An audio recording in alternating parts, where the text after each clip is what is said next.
Live from Fargo and serving you on TV, online, and on the go.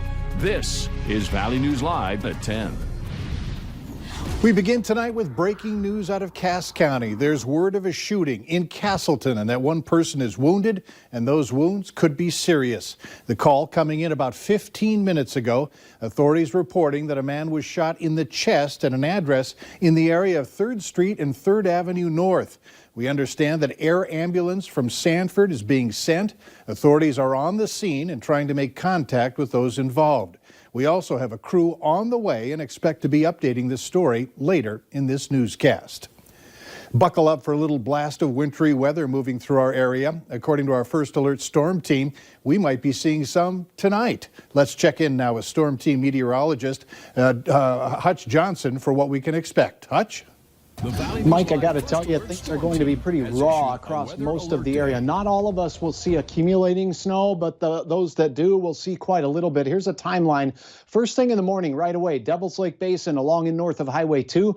Good shot at snow already moving through. For the south, we'll have rain, and wind will pick up midday and into the afternoon for all of us as the snow sags southward. Some of us may see morning snow. In Fargo, there's a chance of some morning snow because it will be cool, and then it'll change back over to rain down south. Now, many will see 1 to 3 inches as we go through the afternoon, but a few could see more than that. It won't end until Saturday evening. And here's a look at a winter weather advisory for northeast North Dakota. The snow really just now moving out of Saskatchewan and into Manitoba. Here's a look at that all-important snowfall map. Widespread area of 1 to 3 inches where you see the light blue shades very close to Fargo-Moorhead. 3 to 6 plus isolated areas picking up that 6 plus inches of snow. Mike, I'll have hour-by-hour details on what you can expect. Again, all day Saturday, blustery conditions. And at times, the wind is really going to pick up as well. So travel could be tricky. I'll have that forecast here in a few minutes. Not fair, but I know you're only the messenger, Hutch. Thanks. North Dakota and Minnesota are states without a pandemic mandate requiring you to wear a mask when you're out in public. Some businesses are requiring them, but the decision is usually left in the hands of each individual, leading to a division in mask etiquette. Valley News Team's Alexander Kay spoke with people on both sides of the issue. As the coronavirus continues to spread, mask etiquette is getting intense. In North Dakota, it's up to you or the business on wearing a mask. I personally choose to mask because there's a lot of evidence out there that, we could be carrying the disease without really even knowing it, and I don't want to spread it to anyone. For me personally, it's kind of a nuisance. If I have to put on a mask every time I go out, it's just in the way. Whether you wear one or not, you may be subject to mask shaming. That's when you're judged for not having one on. Sue says it's something she has experienced. I've seen several people shaming people about not wearing masks, and it irritates me a little bit. I don't shame them back. I got a little irritated. But like a knife, it can cut both ways. Kim says she's gotten weird looks when she leaves the house with her mask. I've also heard from friends and others that they've gotten weird looks and comments like, what are you wearing? Now that the stores are open and everything's open, it's over. Why are you still wearing that mask? Many local businesses are asking customers to wear a mask when they shop there. Costco is one that's requiring it. Restaurants that have recently reopened for dine-in don't have such rules for customers. Still, most require their employees to wear a mask. So I found that some people are hesitant to have somebody wearing a mask waiting on them. I think it's just out of fear, like maybe I'm sick, but it really is to prevent that and to prevent you from getting sick from the people next to you. So don't take it personally, don't take offense to it. For those who are uncomfortable wearing masks, know that North Dakota's governor recommends wearing one when you're out. In Fargo, Alexandra Kay, Valley News Live. And the Centers for Disease Control and Prevention recommend covering up when you're around people. Wanting to move some of that stuff you found while cleaning your closets during self-isolation? Garage sales are one of the most popular ways to do so, but with the pandemic, you need to keep your health in mind. There are no regulations in place surrounding garage sales, but health experts say it's best to limit the number of people inside the garage. A person should clean and disinfect hot spots, use facial coverings, and try to keep customers 6 feet apart. We're both pulling up and we're like, oh, what about this whole social distancing and, you know, the fact that it's a garage sale and people's stuff's belongings are outside. Fargo Cass Public Health says they're waiting for the state to issue some sort of guidelines on community events like garage sales. To stay up to date on this subject matter, download our Valley News Live app. The death toll in North Dakota now sits at 33. 24 deaths from the virus. 4 of the people had the virus when they died, but that's not what killed them. And 5 are still under investigation. Another 43 positive cases were confirmed today from Cass County alone. Overall, 1,425 people have tested positive for the virus. 714 have recovered. In Minnesota, state health officials are reporting more than 10,000 positive cases. The case count increasing 723 from yesterday, bringing the total to 10,088. The death toll increased by 26 and now stands at 534 in Minnesota.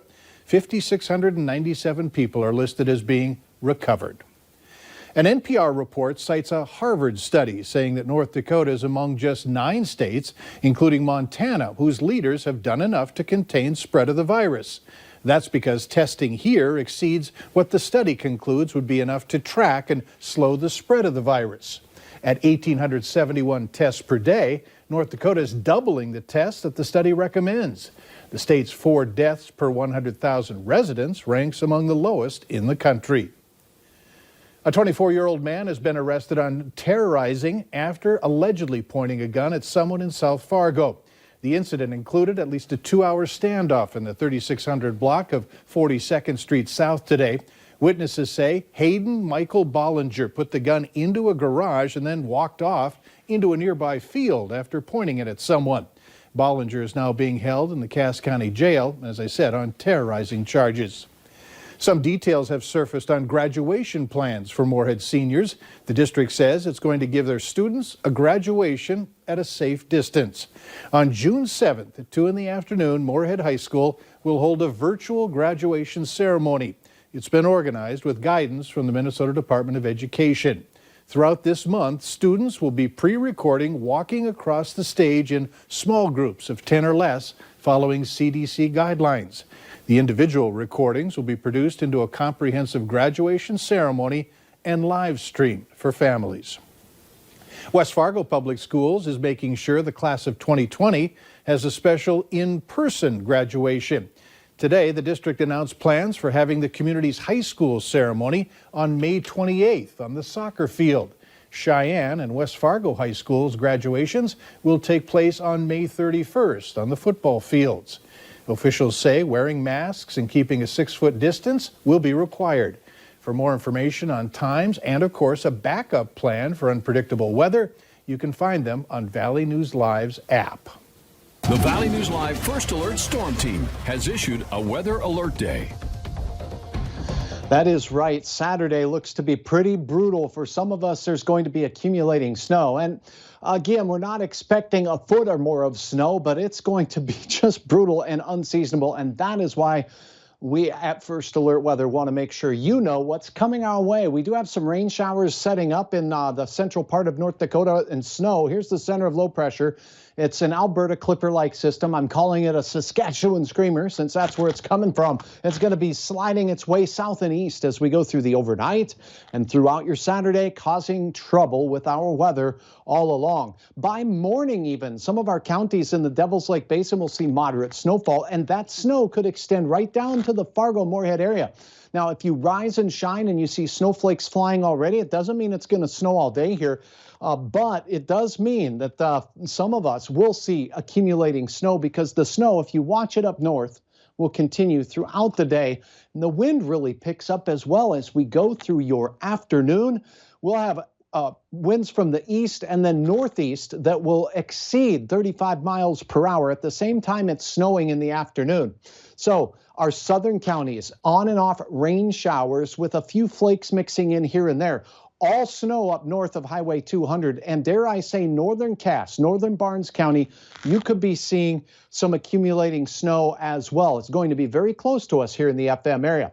By 5 o'clock, things will be quieting down up north as far as snowfall goes, but the wind will be ripping out of the north with gusts over 40 miles per hour. Feeling brutal out there. this precipitation band will continue to slide a little more quickly now in the evening to the south and to the east as we go. Now, the clearing will take place, and it looks like a cold start for Sunday. More on that from Mom in just a moment. Let's take a look at snowfall. First and foremost, because of the extended duration of that snowfall in the Devil's Lake Basin down to the Highway 200 corridor, Griggs, Steele, Trail counties, and then just into northern Cass and Barnes County, I think we'll see a widespread area of 1 to 3 inches, and there will be a narrow band of 3 to 6, and dare I say, some of you will see 6+ inches of snow in a narrow band that'll be in here. Down to the south, because of the rain and warmer temperatures, it'll be a little lower than that. Yeah, it's quiet out in Fargo tonight. We captured a great time lapse of the setting sun and increasing clouds from our Home of Economy camera. This one in Grand Forks tonight as things are rapidly changing. 41 at Hector, wind only 3 miles per hour, the calm before the storm. 40s for most, but we do have low to upper 30s across western Minnesota. Here is your planner for tomorrow. 44 Grand Forks, blustery, northerly winds developing late, snow moving from north to south, showers of rain for most of us in the south for most of the day, and could be mixing with and changing over to snow at night. For Mother's Day, it starts out cold in the morning, will be in the 30s, but look at the wind arrows. It's going to be windy out there throughout the day. So even as we warm only into the 40s, mind you, it's going to be blustery for Mom. So hopefully you have some indoor activities you can partake in. This Uland, Minnesota shot captured by Lori. That's the moon. So colorful. All right, we've talked about this cold weekend, and it's going to be kind of brutal out there all the way through. But as we go into next week, we do rebound a little bit. But, Mike, we stay way below average for this time of the year. Next week, we do have a chance of precipitation. It appears later in the week. This time, rain. For now, back to you. Our team will be covering this as we go through your Saturday. You can always get the latest on the Valley News Live weather app, valleynewslive.com. We'll be posting videos and, of course, keeping you up to date on the air as well. Interesting start to a Mother's Day weekend. Thanks, Hutch. We're going to go back to our breaking news that we started our newscast with, and we have now a live shot from Castleton, North Dakota. You can see that police tape has been set up in that area, usually indicating a crime scene. This is the area where we first told you at the beginning of our newscast there was a report of a man who had been shot in the chest.